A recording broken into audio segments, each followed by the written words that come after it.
नमस्कार, मैं प्रिया स्वागत करती हूँ आपका। आप देख रहे हैं प्राइम टीवी इंडिया। आज हम बात करेंगे स्वतंत्रता संग्राम से जुड़े कुछ क्रांतिकारियों के बारे में जिनका नाम शायद ही आपने पहले सुना हो। जी हाँ, अंग्रेजी हुकूमत के खिलाफ जंग और आजादी का जिक्र होते ही कई ऐसे क्रांतिकारियों के नाम याद आ जाते हैं जिन्होंने देश को आजाद कराने के लिए एक लंबा संघर्ष किया। स्वतंत्रता संग्राम के लिए जब देश के सभी हिस्सों के क्रांतिकारियों ने बढ़ चढ़कर हिस्सा लिया था तो कोलकाता के बिनॉय बासु, बादल गुप्ता और दिनेश गुप्ता पीछे नहीं रहे। हो सकता है इससे पहले आपने ये नाम ना सुने हो, लेकिन देश के स्वतंत्रता संग्राम में जितना अन्य क्रांतिकारियों का योगदान है उतना इनका भी योगदान रहा। तो आइए जानते हैं इनसे जुड़े हुए क्रांतिकारी किस्सों को।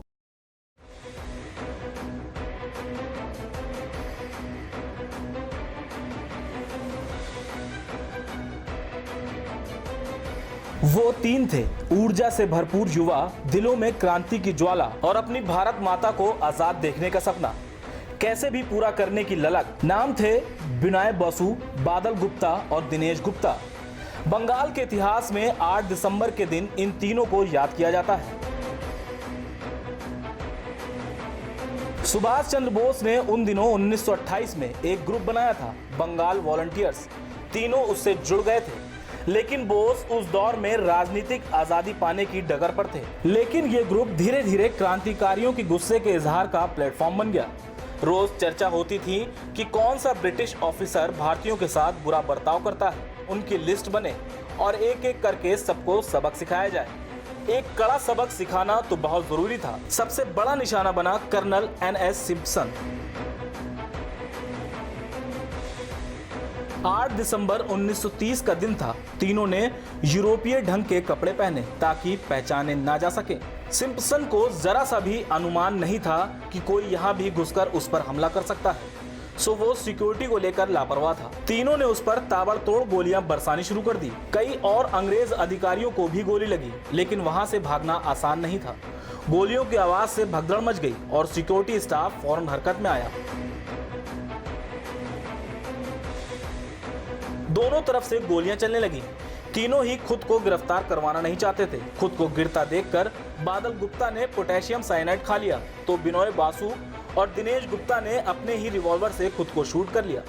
बादल की मौके पर मौत हो गई, लेकिन बिनॉय बासु और दिनेश गुप्ता की जान अभी बाकी थी। उन्हें हॉस्पिटल ले जाया गया, लेकिन बिनॉय बासु 5 दिन के बाद यानी 13 दिसंबर को दुनिया से विदा होकर अपने साथियों के साथ चले गए। दिनेश को बचा लिया गया और फिर केस का ट्रायल शुरू हुआ। उन्हें अलीपुर जेल में रखा गया, जहां से उन्होंने अपनी बहन अमीय सेन गुप्ता को काफी पत्र लिखे, जिनको बाद में एक किताब के तौर पर छापा गया, जिसका नाम था अमी सुभाष बोलछी। 7 जुलाई 1931 को दिनेश गुप्ता को फांसी दे दी गई। उस वक्त वो महज 19 साल के थे, लेकिन जिस जज जिंगर ने उन्हें फांसी की सजा सुनाई थी, उनके साथी क्रांतिकारी कन्हई लाल भट्टाचार्य ने उसको गोली मारकर दिनेश की मौत का बदला भी ले लिया। इस घटना के बाद अंग्रेज सरकार हैरान रह गई। न केवल राइटर्स बिल्डिंग में घुसकर इतने बड़े अधिकारी की हत्या करने के उनके दुस्साहस पर, बल्कि वतन पर अपनी जान कुर्बान करने के उनके जज्बे पर भी। सारे क्रांतिकारियों को मानो नई संजीवनी मिल गई। एक एक करके अंग्रेज अफसर निशाना बनाए जाने लगे और युवाओं में देश पर मर मिटने का जुनून सर चढ़कर बोलने लगा। इन तीनों युवाओं के सम्मान में भी डलहौजी स्क्वायर का नाम BBD बाग रखा गया है। इन तीनों ने कई क्रांतिकारियों को प्रेरणा दी है। Bureau report, prime TV.